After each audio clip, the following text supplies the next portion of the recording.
Oil, one of the most vulnerable points in the war economy of the Third Reich.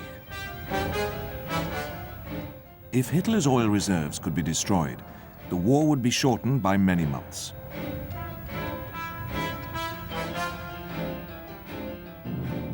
American bomber chiefs had fixed on oil as a vital strategic target. They believed that oil held the key to victory over Adolf Hitler and his armies. Oil became the focus of a bitter, behind-the-scenes battle within the Allied High Command. On the 11th of August 1943, the air raid warning rang out over the Romanian oil refineries at Ploiești. Over 150 Liberator bombers of the American 9th Air Force flew in at treetop height to strike a blow at the very heart of Germany's oil supplies.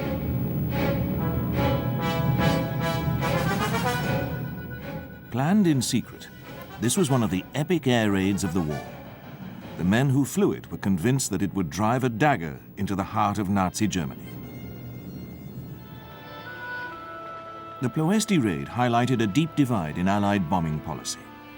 For simultaneously, the Royal Air Force's Bomber Command was fighting a war radically different from that of its American counterpart.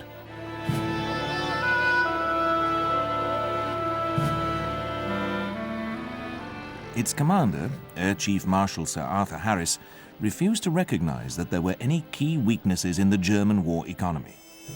Harris threw Bomber Command into the progressive destruction by night of Germany's cities. He was convinced that so-called area bombing would hasten the collapse of Germany. The US 8th Air Force, which arrived in England in the summer of 1942, was wedded to a different philosophy of bombing.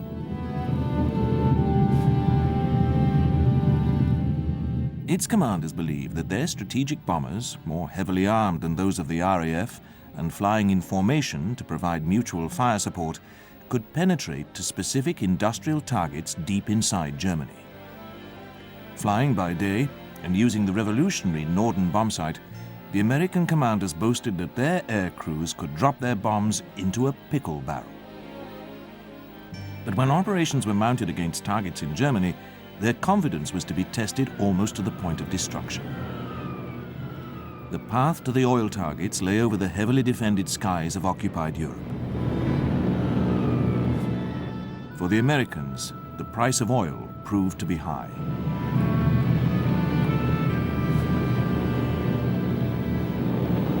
The British and their allies had been at war with Germany since September 1939.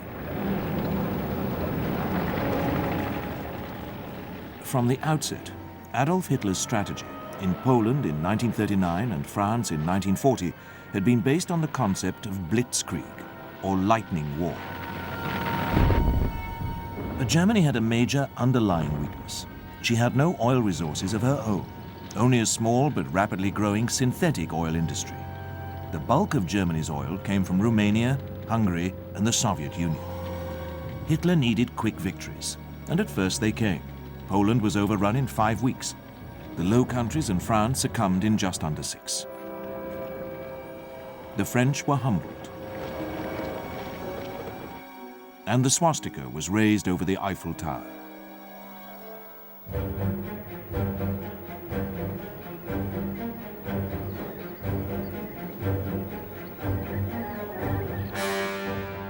In June 1941, Hitler turned east against the Soviet Union. At a stroke, Germany's Russian oil tap was turned off. At first, this mattered little. The German panzer armies rolled forward. In a series of massive encirclements, millions of Russian troops were taken prisoner. The campaign in Russia, codenamed Barbarossa, was to be the last of Hitler's lightning campaigns.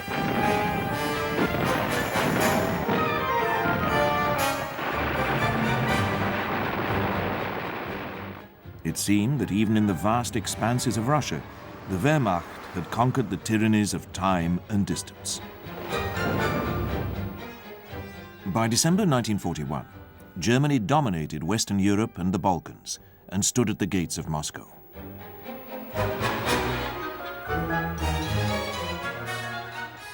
Then the German advance stuck fast in the icy grip of the Russian winter. Hitler's army was halted by the climate. Moscow was to remain in Russian hands. Although it was not immediately apparent, this was one of the key turning points of the war.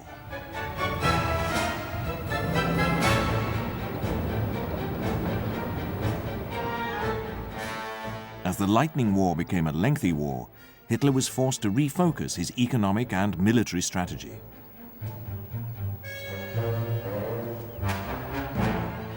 His aim in the East was twofold: to secure the vast agricultural wealth of the Ukraine, ultimately populating it with German settlers, and to lay his hands on the extractive resources of the enemy, particularly the coal, metal, and above all, the oil-bearing regions of southern Russia. Hitler's plans for the summer of 1942, codenamed Operation Blue, combined a drive on the Soviet oil fields in the Transcaucasus, accompanied by thrusts through the Mediterranean and North Africa to the Middle East.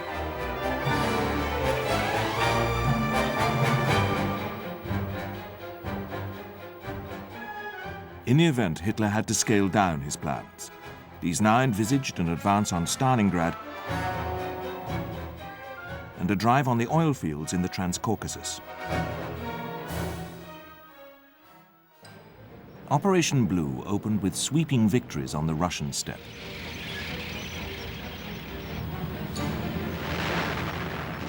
The setback of the winter of 1941 seemed a thing of the past. In the south, the panzers surged forward as they had done a year before. The German Army Group A raced towards the oil-rich Transcaucasus.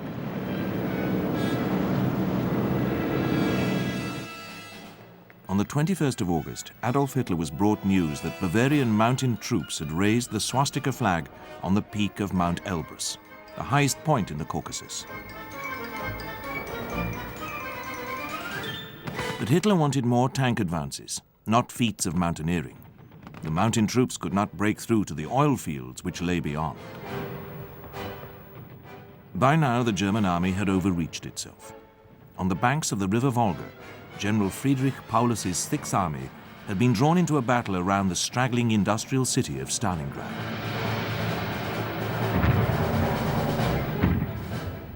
All the signs indicated that the Red Army was transforming Stalingrad into a formidable center of resistance. By fixing his attention on Stalingrad, Hitler ran the risk of denying his armies in the mountains and open steppe the means to defend themselves against a gathering enemy counterstroke. But Hitler became obsessed with the city that bore the name of his hated Russian rival. The battle for Stalingrad unhinged the Führer's grand strategy for 1942. The failure to seize the Soviet oil fields increased the importance to Germany of the Romanian oil fields at Ploesti, 35 miles north of Bucharest. Romania was a German satellite. King Carol, a fascist sympathizer, had been replaced by his young son Michael. But real power was exercised by the Prime Minister, General Antonescu. In the autumn of 1940, the Romanian government invited a German mission to overhaul its ramshackle armed forces along German lines. In Barbarossa, these unreliable allies were to suffer crippling losses.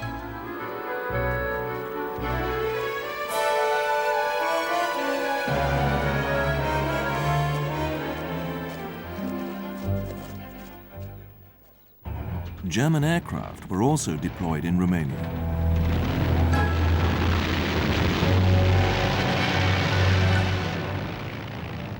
For better or worse, the future of Romania was now shackled to that of Nazi Germany.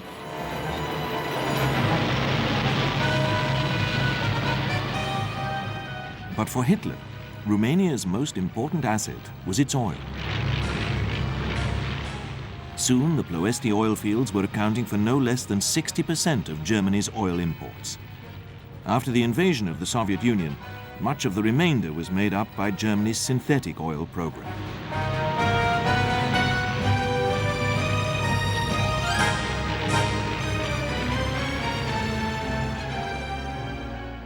The Russians were the first to recognize the value of Ploesti to the German war economy. Within 36 hours of the German invasion, their bombers raided the Ploesti complex.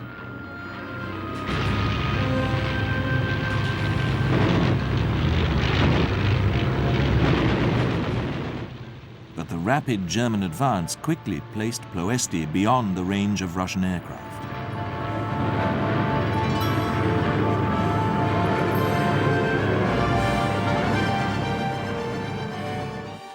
The pressure exerted on the British in North Africa by General Rommel's Africa Corps meant that the Royal Air Force was in no position to contemplate an attack from Egypt on the Ploesti oil fields. For the moment, Hitler's principal oil asset was secure.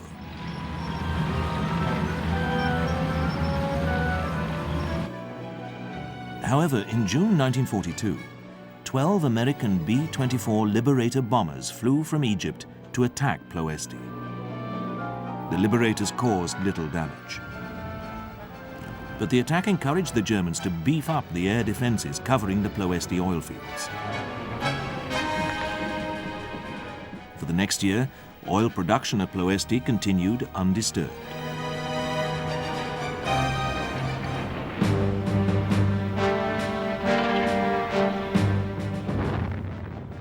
But by the end of the summer of 1943, the fortunes of war had swung dramatically against the Third Reich.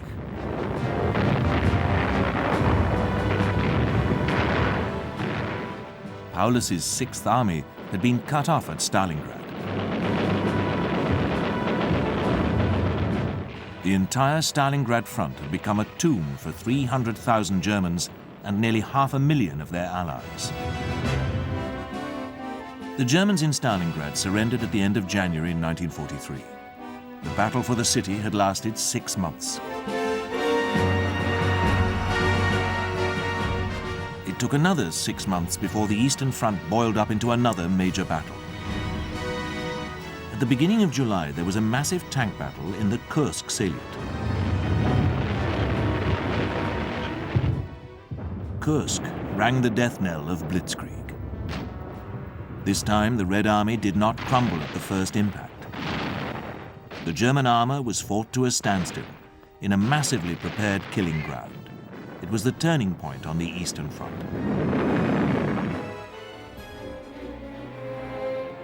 By July 1943, the British and Americans had built up massive air forces in the Mediterranean theater. Among them was the US 9th Air Force, based at the Libyan port of Benghazi. The Americans and British were now poised to invade Sicily. Operation Husky was mounted on the 10th of July.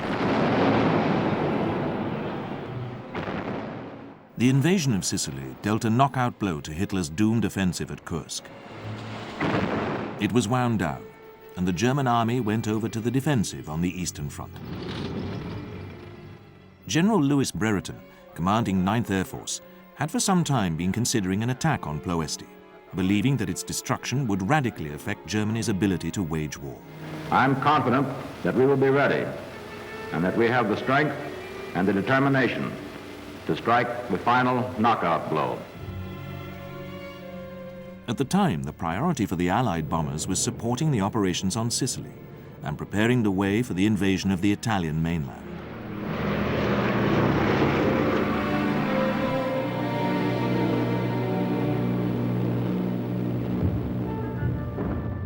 Brereton persuaded the Allied commander General Dwight D. Eisenhower to agree to an attack on Ploesti. But Eisenhower's chief airman, Sir Arthur Tedder, was unenthusiastic, arguing that the oil fields were so large that one raid could not cripple them. Eisenhower was very nearly dissuaded, but was won over by Brereton's conviction that an attack on Ploesti would have a decisive effect on the war. Brereton's plan relied on surprise. This meant that the B-24s would fly in under the radar cover to attack at low level. The Liberator crews practiced in the desert.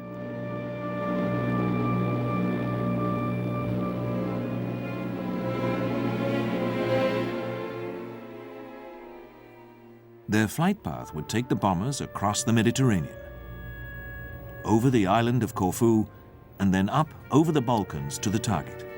In all, the round trip was 2,700 miles, almost the maximum range of the B-24. But there was another factor. not wholly appreciated by the Allied air planners. The Germans had been steadily strengthening the air defences around Ploesti. These were now well coordinated. Ploesti was ringed by flak batteries, and the Luftwaffe had moved about 120 fighters into the region. They were reinforced by Romanian Me-109s.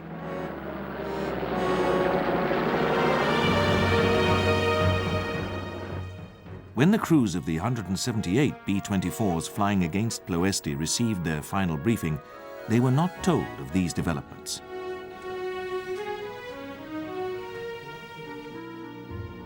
Their task was to knock out the oil fields and destroy the railways used to transport the oil. They were told that a successful attack on Ploesti could win the war. On the 1st of August 1943, American bomber airfields in Libya were busy, and shortly before 7 a.m., the order to take off was given. The first aircraft began to roll down runways and into the air.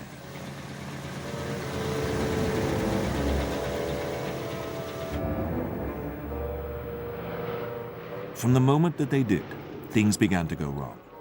On one airfield, a B-24 blew up on takeoff. Another caught fire almost as soon as it had got airborne and crashed. By the time the whole force was in the air, 11 aircraft had crashed or had to abort because of malfunctions. As the leading aircraft reached Corfu, the B-24 with the formation leader and chief navigator on board crashed into the sea.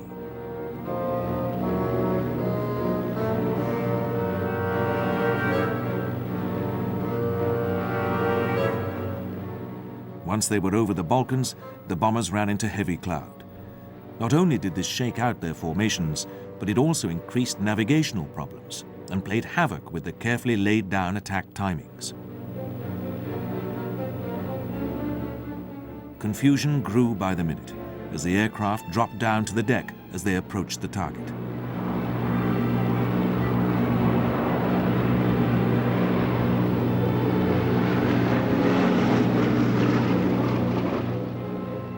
Worse, one leading group swung off towards Bucharest.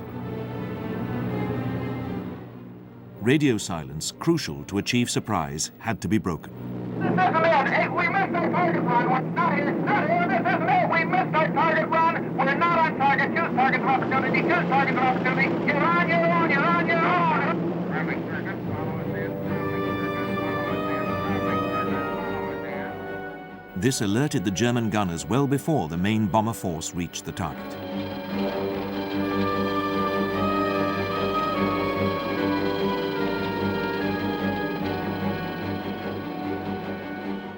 Furthermore, the German fighters had enough time to get airborne.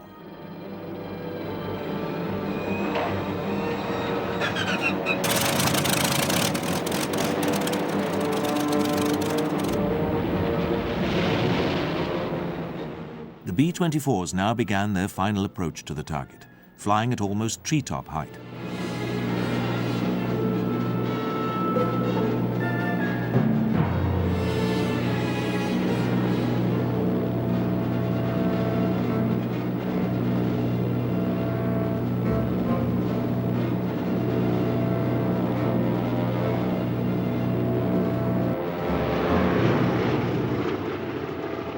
The flak batteries were ready for them.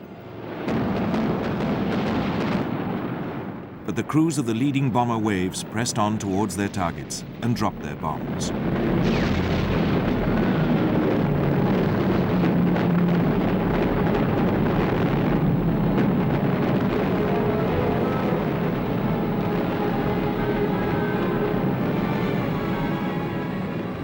In came the follow-up groups, but they found themselves flying through a nightmare of flames from oil storage plants which had caught fire.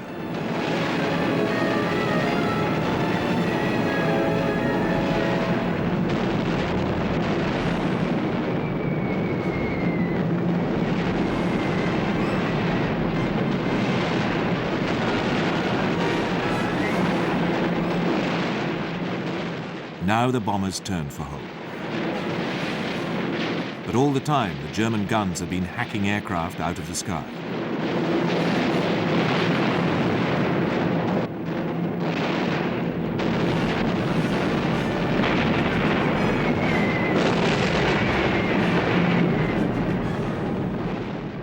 Yet the bombers had got through.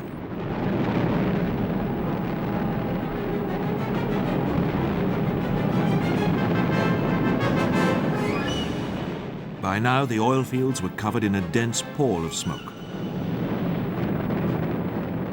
The surviving bombers, many of them damaged by the murderous anti-aircraft fire, were now putting distance between themselves and the German defenses.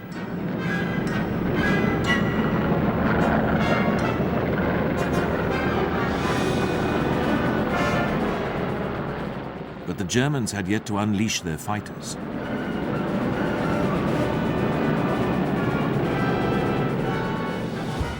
The Me-109s began to home in on the bombers.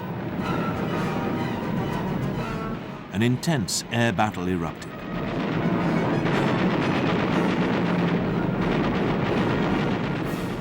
Desperately, the American air gunners tried to fend off the German fighters.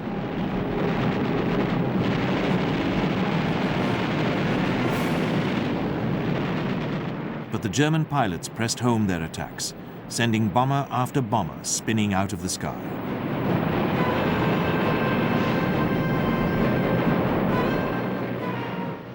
Eventually, the surviving bombers began the long haul back across the Mediterranean. Fuel was now the critical factor, especially for those aircraft which had been damaged. Some pilots began to look for alternative places to land. 8 B-24s landed in neutral Turkey and were interned for the rest of the war. Others put down in Cyprus, Malta, and Sicily. Many of those which reached their bases in North Africa were forced to crash land.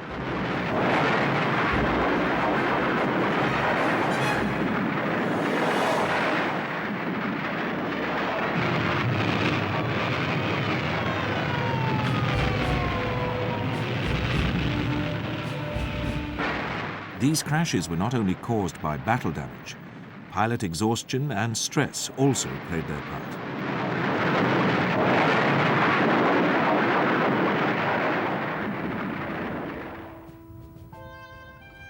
Excluding the bombers interned in Turkey, 1/3 of the attacking force had been destroyed. Many others had been severely damaged.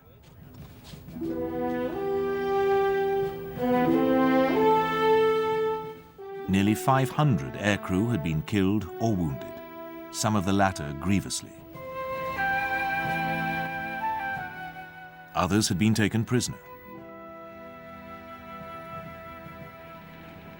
The B-24s had inflicted some damage on the Ploesti oil fields and had started numerous fires in the oil storage tanks.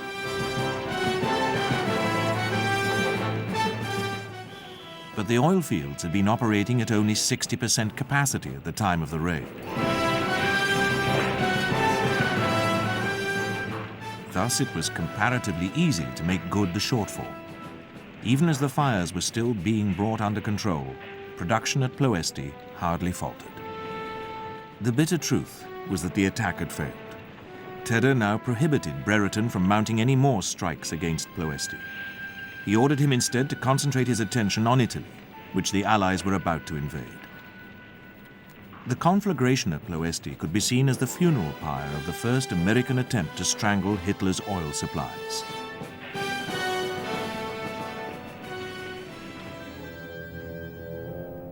The focus of the Allied strategic bombing offensive was now fixed firmly on Northern Europe.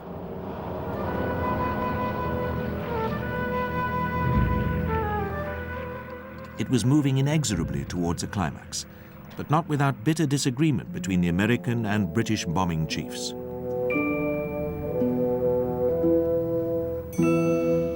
RAF Bomber Command had entered the conflict wedded to a pre-war policy of the strategic bombing of German war industry.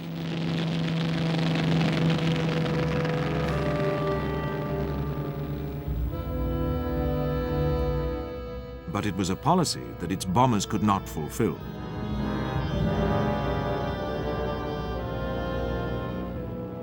They lacked the navigation aids to find their targets and could not carry sufficient bomb loads to do the job. It was not until 1942, with the introduction of a new fleet of 4-engine bombers, that Bomber Command was able to mount punishing raids against the heart of Germany. The Avro Lancaster was the last and most potent of Bomber Command's heavies. By the end of the war, Lancasters had dropped over 600,000 tons of bombs on Germany and occupied Europe.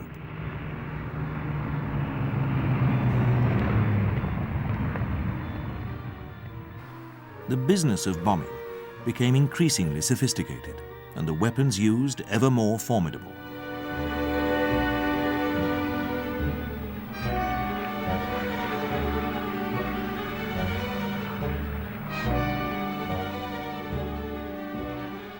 A Pathfinder group was established to locate and mark Bomber Command's targets before the main force arrived.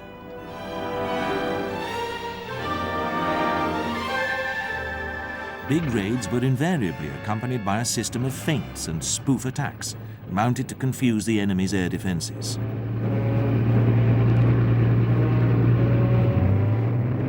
Master bombers controlled the raids, circling over the targets and directing the waves of bombers as they flew in on carefully planned approach lines.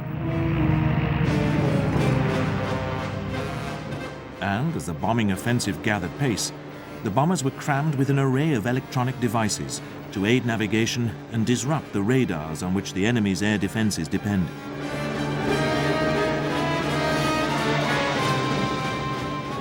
It became known as the War of the Black Boxes, a high-tech battle which devoured an enormous slice of Britain's war economy.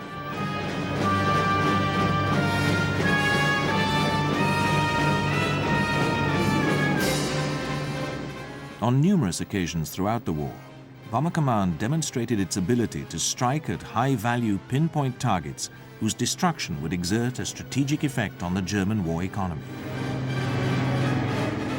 But these were not the targets favored by Air Chief Marshal Sir Arthur Harris, Air Officer Commanding-in-Chief Bomber Command.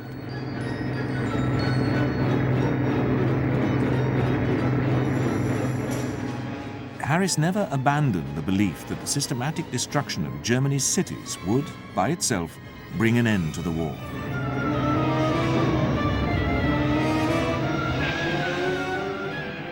In the summer of 1943, Harris had resisted the implementation of the point-blank directive, which had given top priority to targets associated with German fighter production.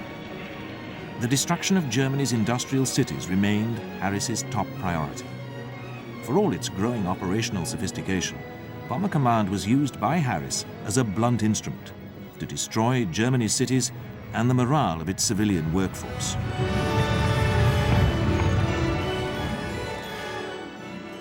Harris himself remained unmoved by his critics.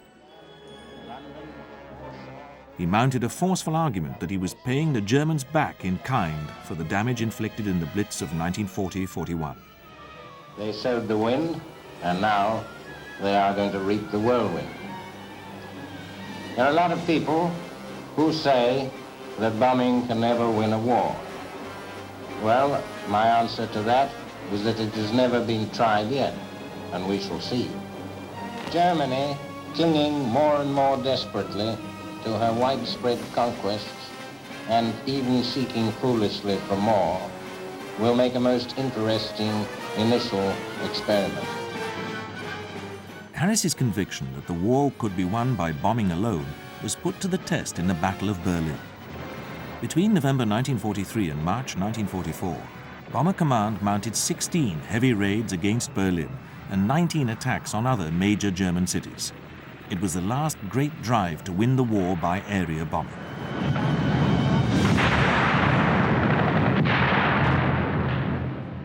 But it nearly broke the back of Bomber Command.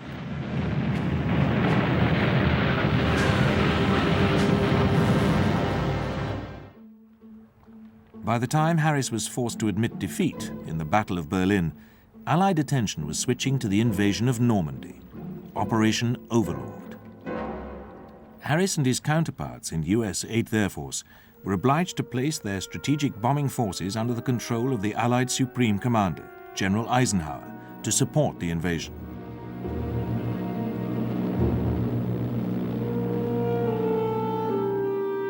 In the preceding 9 months, the US 8th Air Force had been subjected to the most severe pressure. It had entered the war wedded to the policy of daylight precision bombing by massed formations of aircraft. But in the skies over Germany, filled with flak and industrial haze, their Norden bomb sights proved less than effective. Early optimism turned into the growing realization that the precision bombing of specific targets was proving an elusive goal. The American fighters based in England did not have the range to escort the bombers all the way to their targets in Germany. The bomber formations became prey to German day fighters. They'll do at 2 o'clock. Watch them, Scotty. I got my sights on them. Check at B-17, Chuck. 3 o'clock. Loader smoking. Fighter at 10:30 coming around. Those 10:30 up or lower.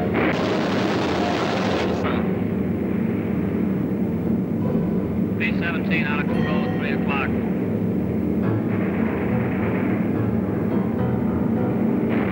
Come on, you guys. Get out of that plane. Bail out. There's one. He come out of the bomb bay. Yeah, I see him. There's a tail gunner coming out. By the late summer of 1943, 8th Air Force's average losses per mission were running at a potentially crippling 10%.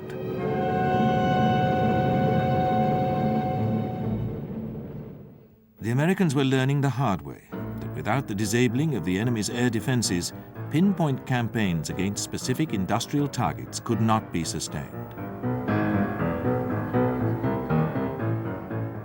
Morale was plummeting. In October 1943, heavy bomber operations were temporarily suspended. But there was light at the end of the tunnel.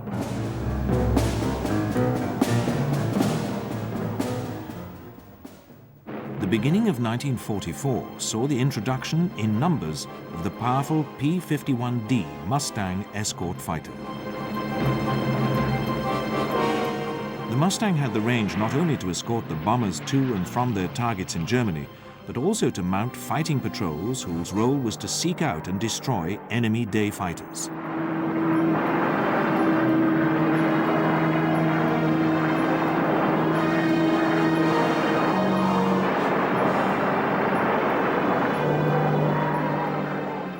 The Mustang's arrival was the beginning of the end for the Luftwaffe and provided the opportunity for the Americans to return to their pursuit of Hitler's oil.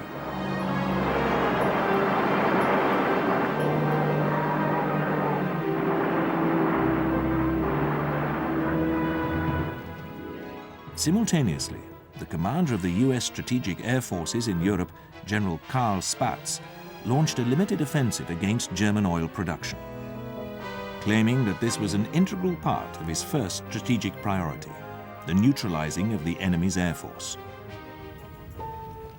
By now, the German synthetic oil program was playing a central role in Hitler's economy. By using a hydrogenation process, the Germans derived high-grade oil from coal, tar, and oil feed.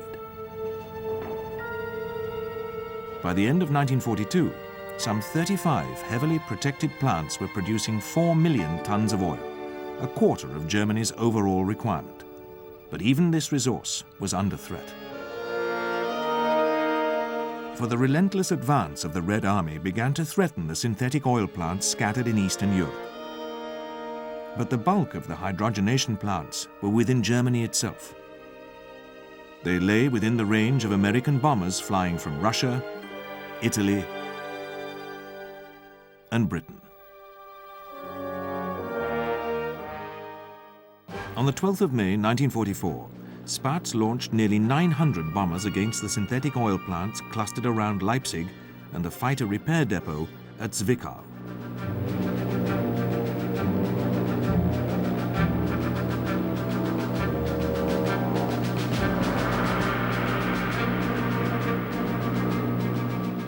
Bombing was from 18,000 feet to achieve maximum accuracy. For the first time, Spaatz began to get his fingers around the jugular of the German war economy.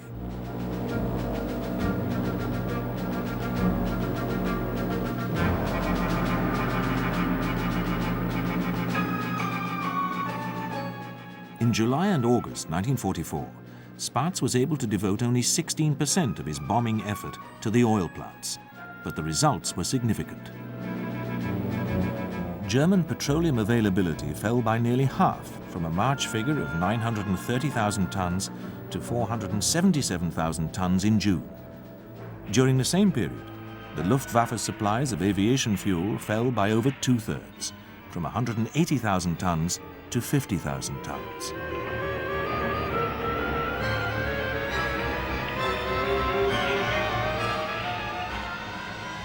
By the autumn of 1944, the Americans, with some help from Bomber Command, had brought German oil production to a standstill. It had been a limited but crucial offensive, and underlined Spatz's belief that the destruction of Germany's oil would hasten Allied victory. It was the demands of Operation Overlord, launched on the 6th of June, which meant that the attack on German oil production could not be decisive in 1944. Tactical support of the landings and the subsequent battle to break out of the Normandy bridgehead had restricted attacks on the oil targets in June to only 12% of Allied bombing operations. Eisenhower's immediate priority was the gaining of a secure lodgment in Northern Europe, not the destruction of the Third Reich's oil plants.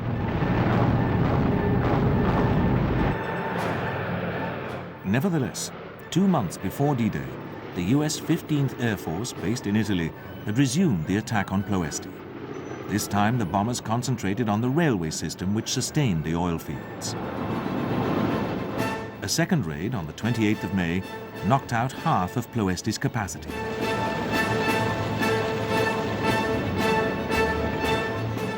A third raid was flown on the 23rd of June. Thereafter, Ploesti was subjected to repeated attacks by 15th Air Force.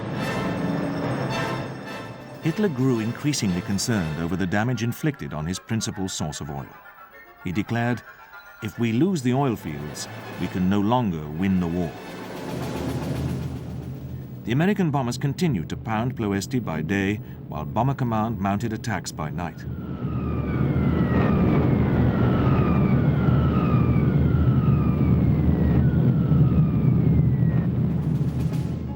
The defenses, which had dealt so severely with the raid of the 1st of August 1943, were now buckling.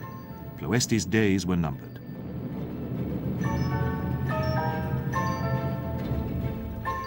The rail network serving the oil fields had been destroyed. But the cost to the Allies had been over 400 bombers. The price of oil remained high.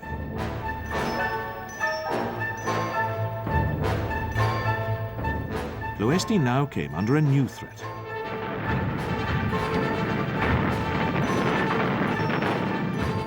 On the 20th of August, the Red Army poured across the Romanian border.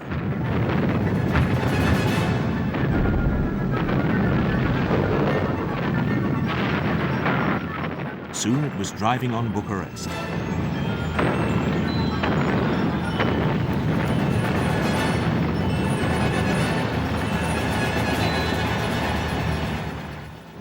With Romania staring ruin in the face, King Michael took matters into his own hands.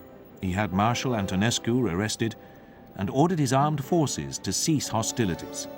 The German forces in Romania were given 2 days to leave the country. The German grip on Ploesti had been broken, and on the 30th of August, Russian forces occupied the oil fields, now reduced to a tangle of twisted metal.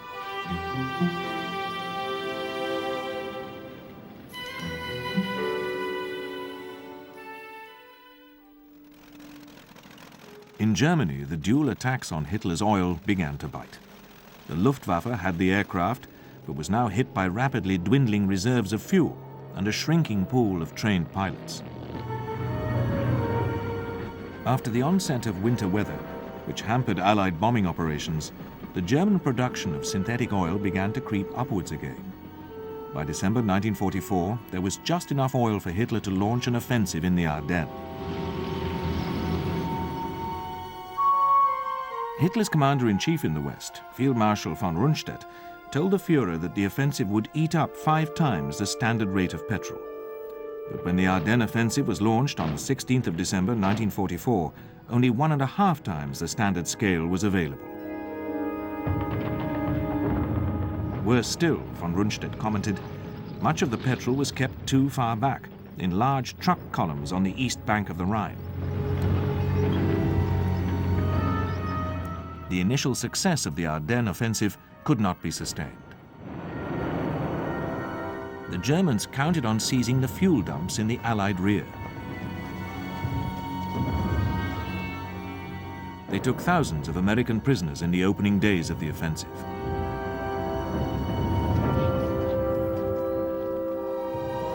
But the vast Allied fuel dumps were denied to the German spearheads.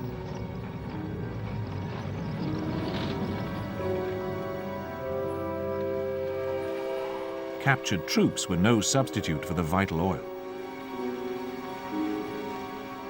The offensive lost momentum.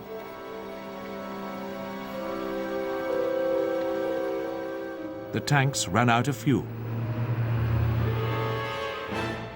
Fading German hopes rested with new technologies, like the jet fighters developed for the Luftwaffe. The Me-262 entered service at the end of 1944.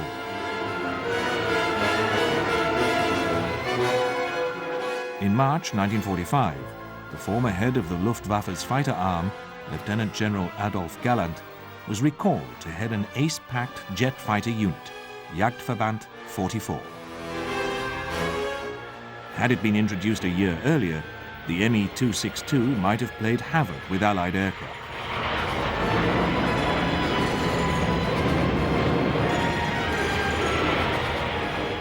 But it was a case of too little, too late. Grounded by lack of fuel, the pilots of Jagdverband 44 could only contemplate what might have been.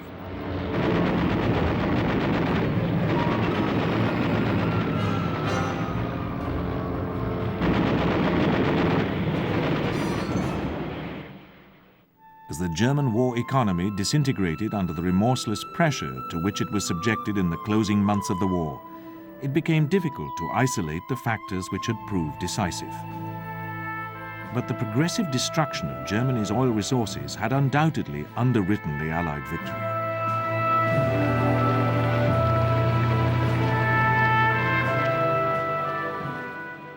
By the time the Americans and Russians joined hands on the Elbe on the 25th of April 1945, the oil war had been won and the mobility of Germany's remaining defenders almost totally destroyed.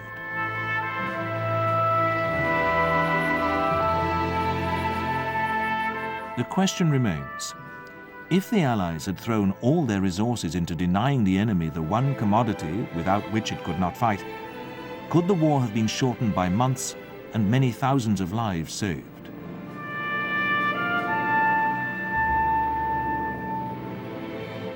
The oil war had certainly proved to be one of the most vital themes of the conflict, buried at its very heart. Success or failure determined the fate of entire armies. Adolf Hitler lost that war, and with it disappeared his dreams of a Nazi-dominated Europe.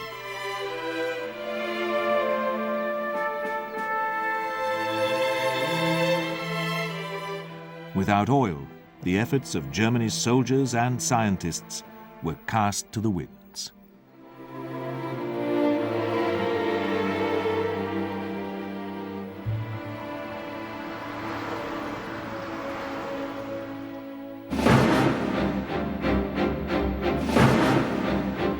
Was Richard Nixon involved in sabotaging peace talks during the Vietnam War just to further his own presidential campaign? His secret life on UK TV History next.